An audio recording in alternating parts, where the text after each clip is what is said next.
toutes et à tous, je m'appelle Sébastien Carassou, je suis vidéaste scientifique et je me trouve actuellement à Rustrel, dans le Vaucluse, à l'intérieur d'une installation scientifique assez invraisemblable qui se trouve littéralement au cœur d'une montagne, le laboratoire souterrain à bas bruit, ou LSBB pour les habitués. Qui sont les personnes qui travaillent dans cet étrange labo, digne d'un repère de méchants de James Bond? Quelles sont les recherches qu'on y mène aujourd'hui et comment est-ce que ces recherches peuvent contribuer aux grands défis de notre époque? C'est ce que nous allons explorer ensemble dans cet entretien en compagnie de deux scientifiques qui mènent des expériences par ici. Dylan Sabolski et Christophe Amblanche. Bonjour à vous deux. Bonjour. Bonjour. Dylan, Christophe, est-ce que vous pourriez vous présenter s'il vous plaît? Bien, donc si je commence. Donc moi je suis Christophe Amblanche, donc je suis enseignant-chercheur à Avignon Université, donc hydrogéologue. Je travaille à l'unité mixte de recherche environnement et modélisation des agro-hydrosystèmes méditerranéens.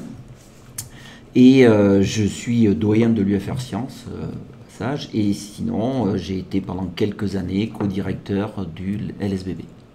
D'accord. Alors, je m'appelle Dylan Sabolski et je suis un chercheur dans les LSBB pour le projet MIGA. C'est un projet d'un atome fort pour chercher pour les signaux de gravitation. Et typiquement, je suis intéressé dans l'atome fort et les énergies noires et matières noires et en addition, ondes gravitationnelles et c'est nécessaire multi-messenger astronomy. Oh, astronomie multi-messenger. Exactement, pardon. Ouais, astronomie multi-messenger. Ouais, oui, exactement. Tout à fait. Donc combiner la lumière et les ondes gravitationnelles pour comprendre les phénomènes cosmiques. Exactement. Okay. Ouais. Alors j'ai une petite question pour commencer cet entretien. Comment est-ce que vous en êtes arrivé à travailler dans une montagne après plusieurs centaines de mètres sous terre? Alors de mon côté, c'est assez ancien en fait. Je travaille sur le système karstique, enfin la source de Fontaine de Vaucluse. Et donc on recherchait un accès dans la montagne pour pouvoir faire des prélèvements entre la surface et la source. Un accès facile et non pas spéléologique où il faut des heures pour descendre et remonter. Et j'ai découvert en 2002, donc ça commence à faire, le LSBB, qui m'a permis d'accéder. Après une visite, on s'est aperçu qu'il y avait régulièrement des écoulements. Et donc, c'est comme ça que je suis arrivé sur le LSBB. Et par la suite, j'ai même copiloté la partie géosciences. Il y a deux grandes parties. Les géosciences, sur lesquelles je pourrais pas mal parler, et une partie plus physique, ce qui me permet de donner la parole à Dylan pour la suite. How did you end up in this lab? Pardon. Non. How did you end up working at bah ouais. hundreds of meters below? Alors, j'ai une postdoc dans les LP2N in Bordeaux. Et LP2N, c'est les HQ pour MIGA. Et MIGA, mais l'installation, c'est ici, dans les LSBB. Et dans les 4 ans, j'ai travaillé à LP2N. J'ai voyagé à LSBB 2 ou 3 temps. Et après, j'ai fini mon contrat.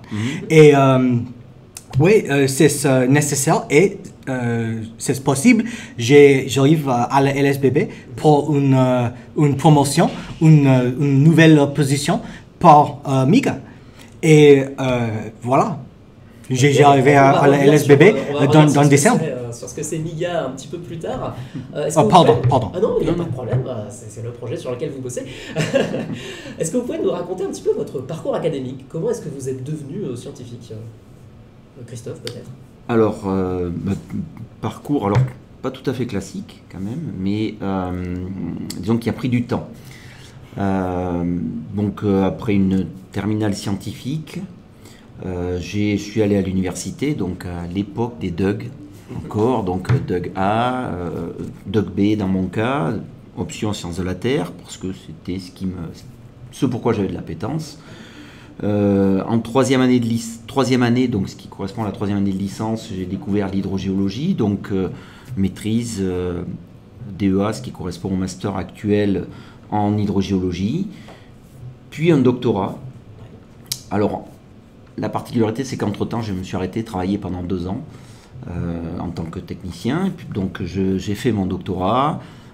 J'ai un petit peu baladé pendant 2 ans à droite à gauche avec des contrats de postdoc, hein, donc de post-doctorat. Et ensuite, j'ai été recruté à Avignon Université, où je suis donc maintenant en poste depuis un peu plus de 25 ans. Merci. Dylan? Alors, j'ai 4 ans d'université aux licences équivalentes dans les États-Unis et après j'ai un doctorat dans l'Imperial College de London, dans Londres. Et après, j'ai 4 ans de postdoc et j'ai recruté dans les LSBB et je suis ici. Ok, super. Est-ce que vous pouvez nous dire en quelques mots sur quoi est-ce que vous travaillez? Alors Christophe, qu'est-ce que c'est l'hydrogéologie et qu'est-ce que vous étudiez actuellement? Alors l'hydrogéologie, c'est l'étude des eaux souterraines. Alors en fait, on étudie l'ensemble du cycle de l'eau, puisque c'est un cycle, donc il faut bien étudier l'ensemble. Et nous, on s'intéresse plus particulièrement donc, aux eaux souterraines, entre le moment où l'eau s'infiltre dans le sol et le moment où elle va sortir sur une source. Mon terrain de jeu, je vais le qualifier comme ça, c'est les aquifères karstiques. Donc c'est toutes les eaux souterraines dans les roches calcaires. C'est assez simple en Provence, c'est tout ce qui fait les montagnes. Donc la source emblématique du sud de la France, voire d'Europe, c'est Fontaine de Vaucluse. Et donc forcément, je travaille dessus. Et disons que ce sont des ressources en eau assez complexes, puisque les écoulements peuvent être à quelques centimètres ou quelques mètres d'écart par endroits très faciles. C'est le domaine des spéléologues. Et juste à côté, dans des micro-fractures avec des écoulements qui vont être très très ralentis. Et donc on a un mélange de tout ça qui est très complexe. Et donc il est intéressant de comprendre parce que, juste une petite remarque, c'est quand même 80% des eaux souterraines du pourtour méditerranéen. Donc une région où on manque d'eau, on a des ressources en eau qui sont existantes, conséquentes, mais qui sont complexes. Donc pour faire très simple, mon travail au niveau de la recherche, c'est mieux comprendre le fonctionnement de ces systèmes. Mieux les comprendre, c'est mieux les protéger. Et mieux les protéger, c'est faire en sorte qu'on continue à avoir de l'eau potable au robinet pour pas trop cher. C'est plutôt voilà. Surtout en ce moment. Donc voilà, tout à fait. Donc voilà, c'est la version très appliquée. Après, ce qu'on fait au jour le jour peut paraître parfois un peu obscur, alors, mais l'objectif. Comment ça consiste au jour le jour justement? Alors, il y a des choses très très pratiques, très concrètes, qui sont pour étudier le fonctionnement d'un système naturel, il faut des mesures. Donc on suit la pluie, on suit les écoulements, on suit les variations de débit, leur qualité chimique, leur qualité isotopique, puisqu'il y a beaucoup d'isotopes naturels dans l'eau. Nous ne rajoutons rien, on ne mesure que ce qui existe. Donc, à plusieurs endroits, sur un ensemble de systèmes, donc ça prend pas mal de temps, parce qu'il faut acquérir ces données. Et ensuite, avec ces données, on va essayer d'avoir des modèles de fonctionnement. Donc c'est là où on peut avoir des choses qui peuvent paraître un peu farfelues, et qui plus est, on n'a pas toujours les outils sous la main qui correspondent à nos besoins, donc on développe également de nouveaux outils de mesure. D'accord, ok, c'est beaucoup plus clair. Dylan, tu travailles sur quoi en ce moment? What are you working on right now? Pardon, merci. Alors, à Chautuy, maintenant, je travaille dans les galeries de MIGA pour les installations du système vide. C'est très important et c'est un travail très mécanique. Tout le système de vide, c'est non. Alors, juste avant de partir là-dessus, est-ce que tu pourrais nous définir ce que c'est MIGA pour les gens qui ne connaissent pas? Parce qu'en fait, ils n'auront pas forcément vu notre vidéo. Ah, pardon. Alors, je travaillais dans les Matter Wave, Interferometric Gravitation Antenna. Et pour les projets, à Chautuy maintenant, j'ai installé le système de vide et le mécanique pour les systèmes de vide. C'est très important pour un grand système. Les systèmes, c'est 150 mètres et c'est très très grand et c'est nécessaire. J'ai installé le grand pied pour les systèmes acier. Ok. Et ça va servir à quoi cette grande cuve à vide? What use will this giant cavity will have? Well, that's a hard question to answer. I mean, it's for the entire experiment. Yeah, so can you describe the experiment? Ah ouais, ok. Alors, le manip, c'est là.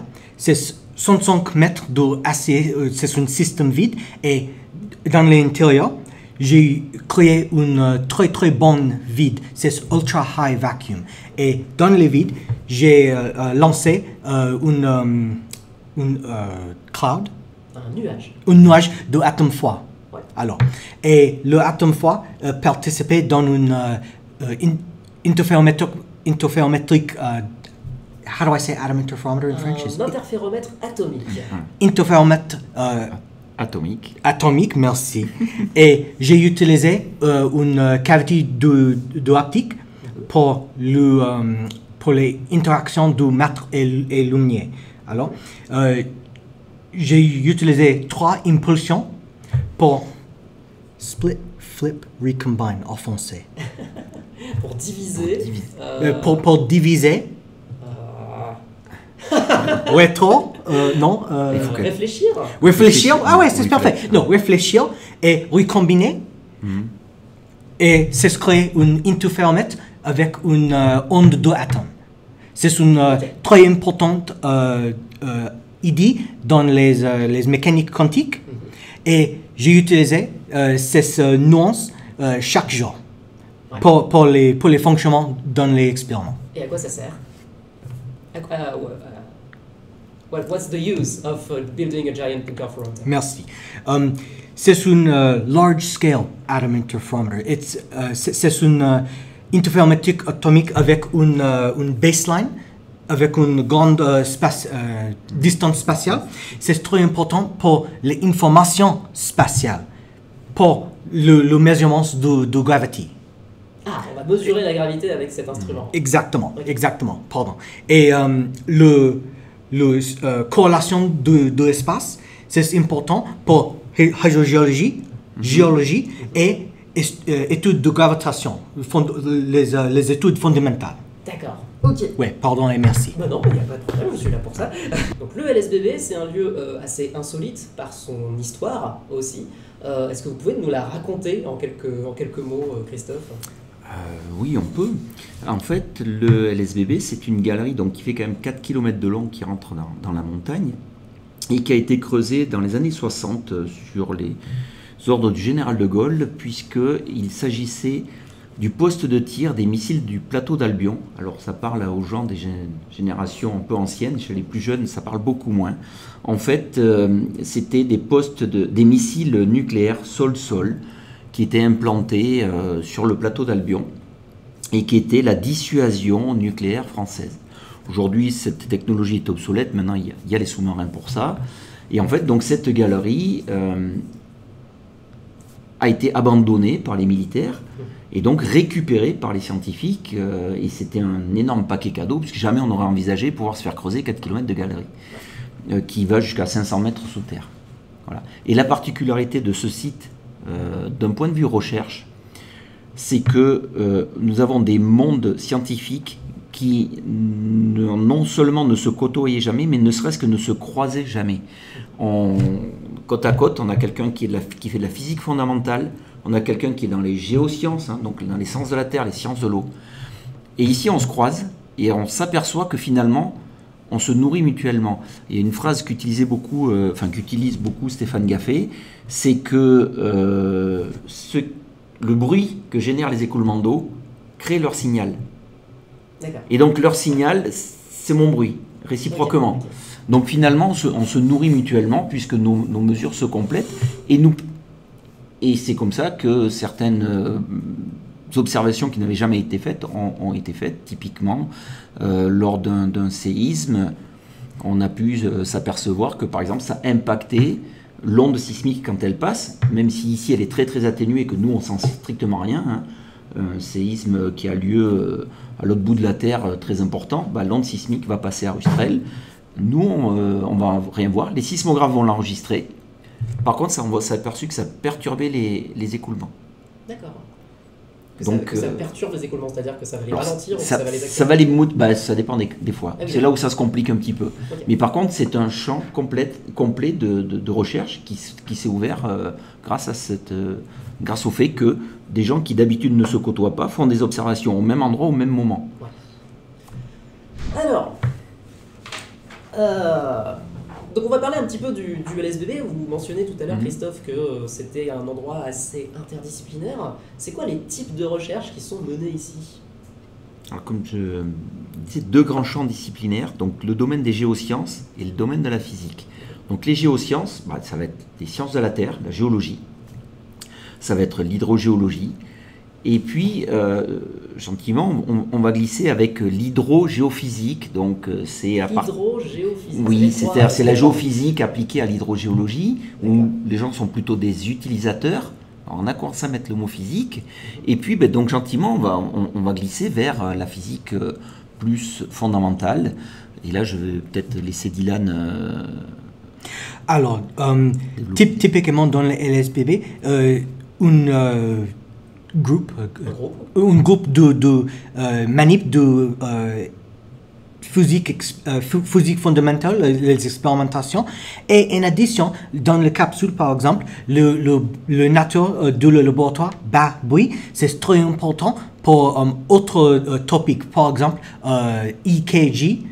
Ce sont études de EKG dans les capsules pour les très bas bruit, les champs magnétiques. Tous les bras, le LSBB est un des sites au monde où on a mesuré le plus bas bruit électromagnétique. Ah oui. C'est-à-dire qu'on ne connaît pas le bruit puisqu'il est en dessous des capacités des capteurs.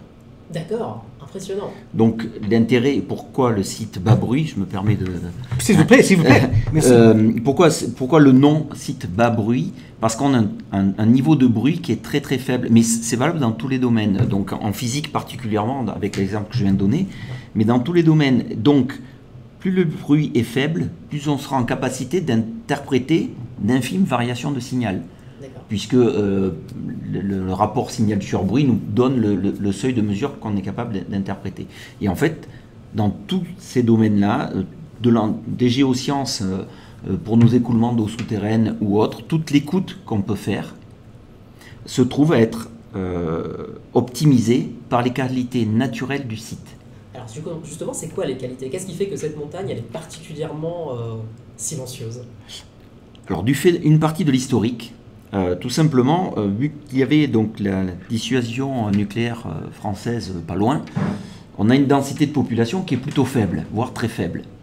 Aucune autoroute, aucune voie ferrée, aucune industrie bruyante et autres, donc très peu d'activité humaine qui va perturber donc le signal naturel. Là-dessus, la galerie s'enfonce jusqu'à 500 mètres sous terre, donc ce qui nous crée un écran avec non seulement il y a 500 mètres de roche, mais il y a aussi de l'eau, et donc tout ça nous isole de tout bruit extérieur, que ce soit du bruit sonore, mais surtout on parle de bruit magnétique et électromagnétique. Et au cœur de la capsule blindée, en plus, le blindage écrante encore complètement le signal. Qu'est-ce que c'est cette capsule C'est l'ancien poste de tir des missiles du plateau d'Albion. Ah oui, donc c'est l'endroit le plus protégé. C'est l'endroit le plus protégé où il fallait que, quoi qu'il se passe en surface, les officiers sur place aient la capacité de tirer les missiles. Donc, en termes de protection, il y avait un blindage de 1 cm d'acier tout autour pour les protéger de toute radiation électromagnétique. Le temps qu'ils puissent tirer. D'accord. Et aujourd'hui, on s'en sert pourquoi cette capsule en physique notamment, ou même dans d'autres domaines? Alors il y a plusieurs types de mesures. Alors il y a une mesure en continu depuis pas mal d'années maintenant, qui est la mesure du signal, des variations naturelles du signal électromagnétique. Okay. Alors c'est de la physique fondamentale, mais ça permet d'aller recaler tout un tas d'autres mesures, pour faire simple, de physique classique et utile tous les jours. Dans cette capsule, qui a un très très bas bruit électromagnétique, c'est ce que je disais tout à l'heure, il y a aussi des expérimentations du milieu médical. Par exemple, aujourd'hui, dans les hôpitaux, on fait des électroencéphalogrammes, sauf que dans l'hôpital, il y a la lumière. Donc il y a la fréquence 50 Hz, et tout ce qu'il y a autour de ces fréquences-là, eh bien, on ne les enregistre même pas, parce que de toute façon, la lumière, c'est elle qui va donner le signal, le courant électrique. On a un vide dans notre compréhension du cerveau à ces fréquences-là. À ces fréquences-là, on n'étudie pas. Et à cause du bruit ambiant, du réseau électrique et autres. Et puis, évidemment, il y a énormément d'autres perturbations. Donc en se plaçant dans ces conditions-là, eh bien, ils se sont aperçus qu'il y avait des signaux très intéressants. Et donc il y a une piste de recherche pour justement envisager de pouvoir travailler dans ce type de conditions. Alors l'idée, c'est pas d'amener l'hôpital ici, mais plutôt de créer des conditions optimales dans les zones où on pourrait faire ce genre de mesures à l'avenir. Bon, avant, il y a encore du développement scientifique à faire. Ouais. Alors, dans ce labo, on a des sismomètres, on a Oui. des interféromètres, on a des gravimètres, on a probablement beaucoup de choses en mètres. On a énormément d'instruments qui servent à mesurer pas mal de paramètres de l'intérieur de cette montagne. Qu'est-ce qu'on peut apprendre sur notre planète, sur les mouvements internes de notre planète, enfin, voilà, sur la Terre en général, grâce à ces instruments? Alors, je vais parler de la partie géosciences dans un premier temps. Alors, au travers d'un exemple, parce que souvent, ça parle plus. Typiquement, quand on a une activité, quand il y a un séisme, il y a malheureusement des destructions, et deux endroits à la même distance de l'épicentre du séisme, selon la configuration topographique, donc de la surface du sol, une zone va avoir beaucoup de destruction, celle d'à côté ne va pas en avoir. Il y a un lien pour partie avec la nature des roches et du sol, on le sait, mais ce n'est pas suffisant pour expliquer. Donc typiquement ici, la configuration du site nous permet d'étudier en détail la transmission d'ondes et des zones où elle est atténuée, des zones où les dégâts sont atténués, des zones où les dégâts sont accentués, et on s'aperçoit que ces zones-là ne répondent pas toujours pareil en fonction, par exemple, de la quantité d'eau présente dans le massif ou autre. Donc en fait, c'est ce qu'on appelle des effets de bord ou des effets de versant par rapport au séisme. Et donc typiquement, le genre de travaux qu'on fait peut permettre, on espère à terme, de mieux définir les zones qui sont plus à risque en cas d'activité sismique et celles qui le sont moins. Oui, ça effectivement, c'est très pratique. Au sens, c'est pas voilà, la science que fondamentale. Un autre type de capteur qui est développé lors de mesures de débit et tout autre capteur sur l'eau, comme je disais tout à l'heure, doit nous permettre de mieux comprendre le fonctionnement de ces ressources en eau. Donc dans une région et dans un secteur où l'eau devient un réel enjeu, comme je disais, mieux comprendre, c'est mieux protéger. C'est aussi optimiser leur exploitation et surtout leur gestion pendant les périodes de crise, pendant les périodes de sécheresse. Donc on peut faire des choses. Les objectifs sont très concrets. Alors, il y a une partie géosciences, mais il y a aussi une partie physique fondamentale et astrophysique. Et il se trouve qu'on a aussi des détecteurs à l'intérieur de cette montagne qui nous permettent de détecter des particules qui nous viennent de l'espace ou de toutes les directions de l'espace. Qu'est-ce qu'on mesure et qu'est-ce qu'on peut en tirer comme information scientifique de la détection de ces particules? Alors, dans les LSBB, nous focusons, on se concentre. nous concentrons en deux topics, les ondes gravitationnelles ou vraiment le bruit pour le mesurement de ondes gravitationnelles. Ouais, donc, et pour un petit rappel, les ondes gravitationnelles, ce sont des vibrations d'espace-temps qui se propagent à la vitesse de la lumière. Exactement. Et les autres vibrations de espace-temps, c'est le conditionnement dans les manips dans les LSBB. Ok. Exact. Et en addition, c'est existé un détecteur pour les muons. Alors, qu'est-ce que c'est les muons? Les muons, c'est un très très heavy poids, Massif. ou très très massif électron. Okay, Essentiellement. c'est un cousin d'électrons. Essentiellement, ouais. Et l'interaction dans les atmosphères avec cosmic rays, les rayons cosmiques. les rayons cosmiques, créent les atmosphériques muons, et les muons voyagent dans les surfaces. Okay. Et ici, sous terre, c'est une bonne location pour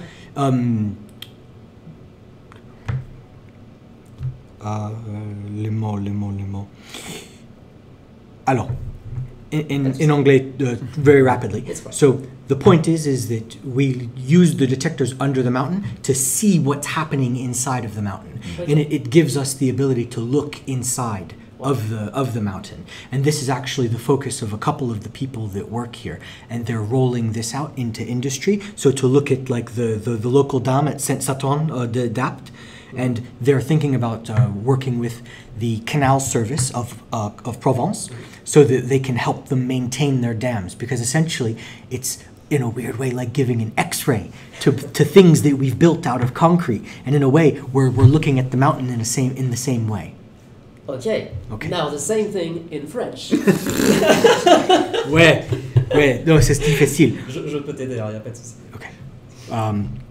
Alors, j'ai utilisé l'existence dans les muons atmosphériques pour les visualisations de l'intérieur de le montant sur le top dans les LSBB. Et en addition, cette technologie, c'est très important pour les ingénieurs civils. C'est très important pour les barrages. Pour les barrages et les canaux et toutes les grandes infrastructures créées en France et en Europe aussi. D'accord, donc on se sert de ces particules qui nous viennent à la base de l'espace, enfin, qui nous viennent de l'atmosphère, mais qui sont issues de l'interaction avec des particules de l'espace. Exactement. On se sert des douches de ces muons-là pour faire une espèce de tomographie, de scanner. Exactement, c'est une technique de tomographie. C'est muon de tomographie. Ah, c'est la tomographie par muon, ok. C'est exactement ça. Il existe, on peut trouver des exemples. Par exemple, grâce à ça, ils ont pu localiser dans les pyramides égyptiennes, ils ont pu localiser certains tombeaux. C'est exactement avec cette technique-là. Et c'est ce qui est très amusant quand je disais que des disciplines qui d'habitude ne se côtoient pas, c'est que en fait les muons vont être, au fur et à mesure qu'ils traversent le milieu souterrain, vont être atténués. Et un des éléments très importants qui provoque leur atténuation, c'est la quantité d'eau. Donc quand on a le même faisceau de muons au travers, qu'on mesure tout le temps au même endroit et qu'on a des variations d'atténuation, une partie significative de cette atténuation va être liée à une variation de stock d'eau dans le massif. Donc finalement, une fois de plus, nos mesures deviennent complémentaires. Ouais. Et justement, ces mesures de muons, toutes ces détections, ça demande des technologies de pointe. Est-ce que ces technologies qui sont développées initialement dans un but de sciences fondamentales, elles peuvent avoir des répercussions sur soit d'autres domaines scientifiques ou non? Alors, ouais, les technologies, c'est un développement du CERN et le LSPB, et l'application classique, c'est pour physique fondamentale, mais dans le présent era, c'est possible, et le gouvernement encourage tous les chercheurs pour la création de l'industrie et la création de value pour society. Et c'est nécessaire, j'ai utilisé toute le manip, nous créons avec l'argent de taxes, et un bon exemple, c'est le détecteur muon, et c'est une très importante technique pour les nouvelles âges d'ingénieurs civils. Ouais. Et du coup, c'est des techniques qui sont pas brevetées. Is there a patent on these technologies? Je pense. Oui, alors souvent il y a non, mais souvent il y a effectivement des brevets, mais ensuite le brevet n'empêche pas l'utilisation. Elle demande à ce qu'il y ait des accords qui soient développés.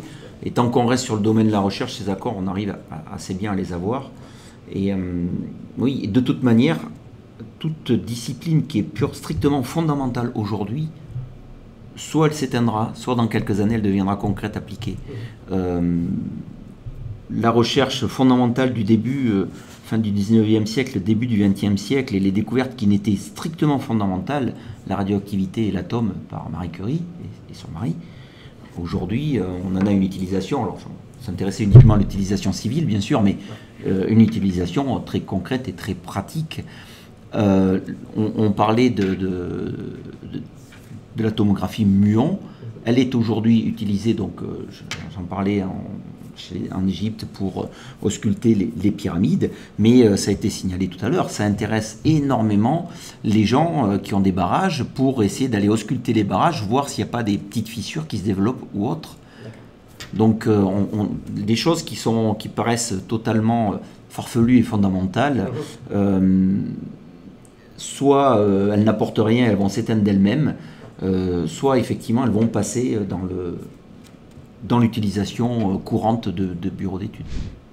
Donc maintenant qu'on a vu les applications de ces différentes recherches, on va essayer de se projeter un petit peu vers l'avenir. C'est quoi aujourd'hui les grandes questions qui sont non résolues dans votre domaine, en hydrogéologie par exemple, Christophe?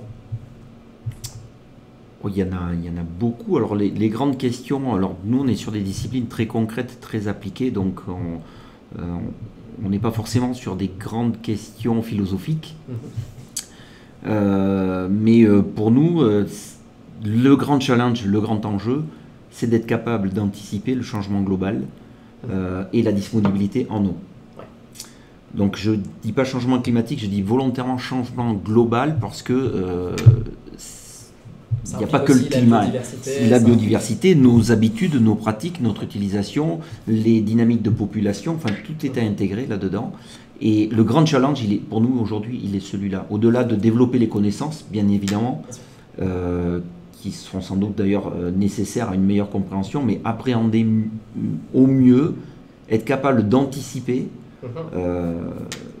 ces évolutions et cette disponibilité en eau et de mettre en adéquation la disponibilité et les besoins. Et justement, qu'est-ce que vous considérez être la plus grande source d'inconnu aujourd'hui dans vos mesures ou dans vos modèles?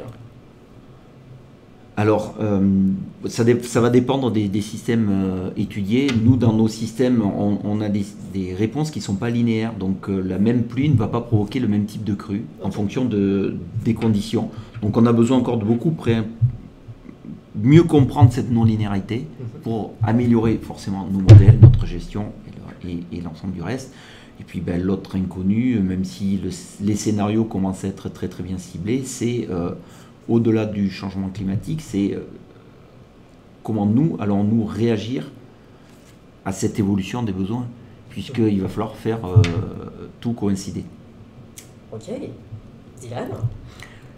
Alors, pour les physiques fondamentales, une grande question pour les communautés d'ondes gravitationnelles, c'est une deux parts.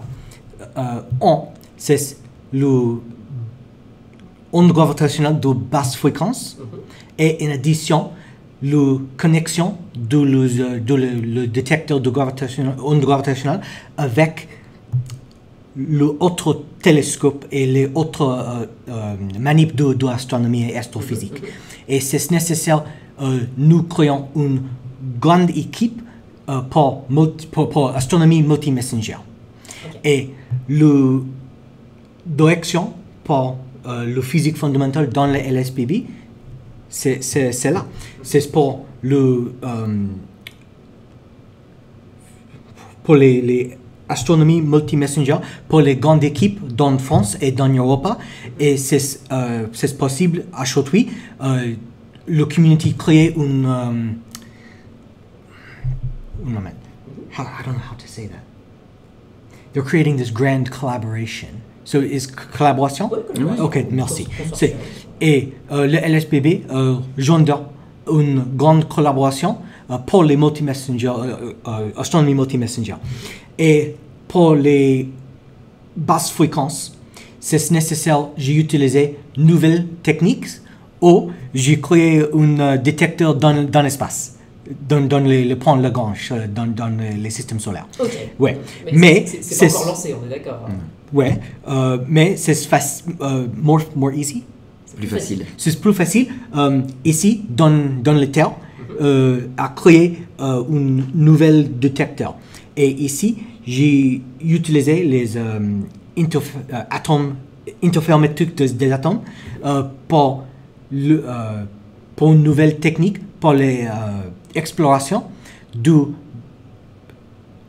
ondes gravitationnelles et le bruit newtonien dans le bruit. Alors qu'est-ce qu'on entend par bruit newtonien exactement? Alors, bruit newtonien ou bruit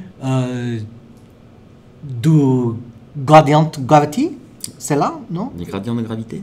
Non. Non, non, gravity gradient noise, c'est la même chose de Newtonian noise, oui?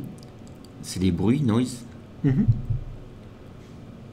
Je ne sais quoi le translation exacte en français par Newtonian noise.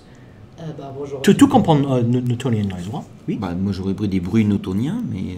Oui, bruit newtonien. Tout simplement. Oh oui, mais juste... comment est-ce Alors, qu'elle ok, définit bruit newtonien, c'est le concept de, par exemple, dans les montagnes, c'est le mouvement de l'eau sur les tops et souterrain dans les aquifères.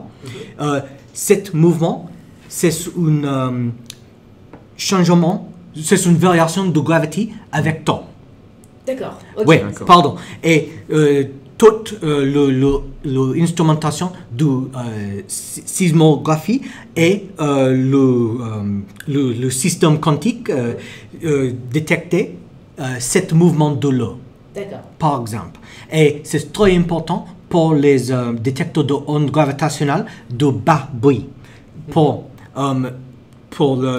C'est nécessaire, nous comprenons le mouvement, nous comprenons le modèle de le mouvement, et c'est impossible dans les terres pour la détection de ondes gravitationnelles dans les décihertz approximativement. C'est impossible sans cette knowledge. Ok. Oui, cette technique. Oui, connaissance, oui, merci. Pas de Oh là souci, là. pas de souci.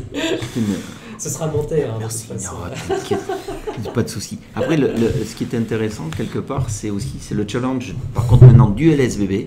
Cela, il y a nos challenges à nous. Des communautés qui ne se connaissaient pas, qui ne se fréquentaient pas, qui se côtoient, qui s'aperçoivent qu'elles ont des choses ensemble. En fait, le challenge du LSBB, au-delà du développement de nos connaissances respectives, de nos disciplines respectives, c'est d'arriver à mettre en synergie des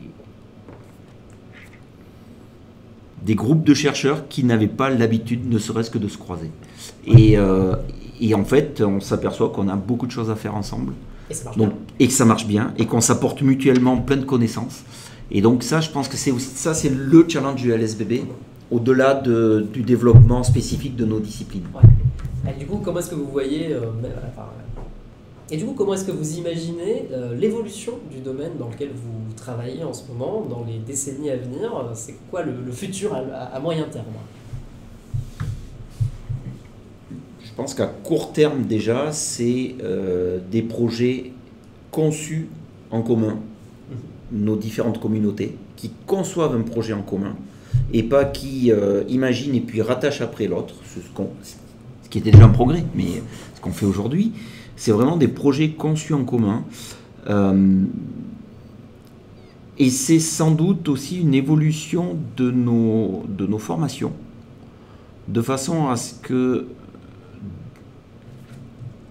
à la fin de nos études, et pas après 15 ans d'expérience, où on se rend compte qu'on a des choses... Aujourd'hui, on se rend compte qu'on a des choses à faire quand on a 15 ans d'expérience, ou 10 ans d'expérience. L'idée, c'est que nos étudiants, dans le futur, quand ils sortent de leurs études, soient convaincus que justement, ces champs disciplinaires doivent travailler ensemble, et qu'ils aient leur spécialité, mais les bases nécessaires dans l'autre domaine pour bien comprendre et bien discuter, être à l'interface.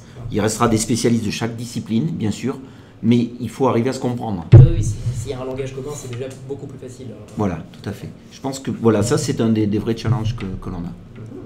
Et toi, Dylan, c'est quoi les évolutions que tu attends dans les décennies à venir?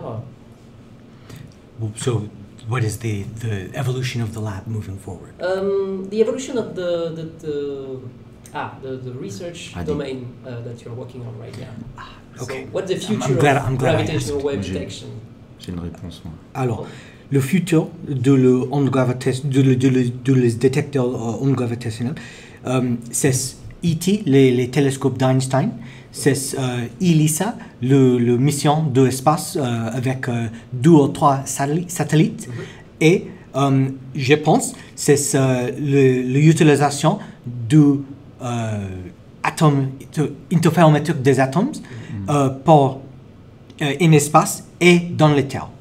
En même temps, du coup. Exactement, oui. Okay. Ici, je pense, j'ai espéré.